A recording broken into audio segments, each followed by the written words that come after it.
जय जय महावीर महाधीर धौरेय देवासुर समर समय समुदित निखिल निर्जर निर्धारित निरवधिक माहात्म्य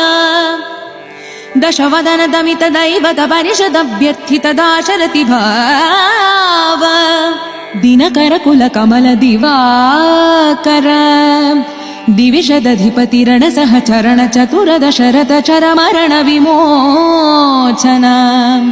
कोसल सुता कुमार भाव कंचुकित कारणाकार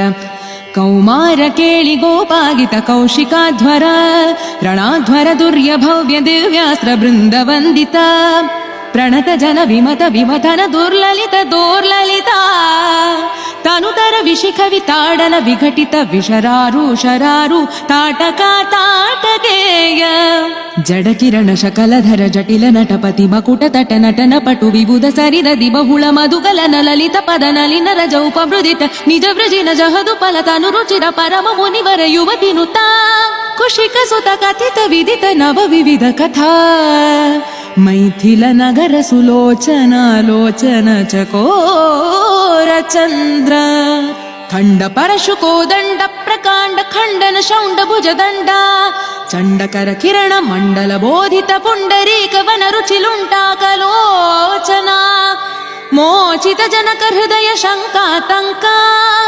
परिहृत निखिल नरपति वरण जनक दुहितृ कुज तट विहरण समुचित करतला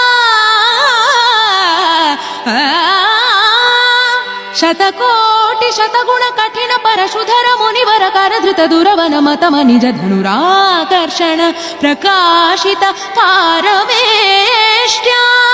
क्रतुहर शिखरि कंतुक विहृत्युन्मुख जगदरुन्तुत जित हरिदन्ति दन्त दन्तुर दशवदन दमन कुशल दश शत भुज मुख नृपति कुल रुधिर जर भरित पृथुतर तटाक दर्पित पितृक भृगुपति सुगति विहति कर नत पारुडिषु परिघा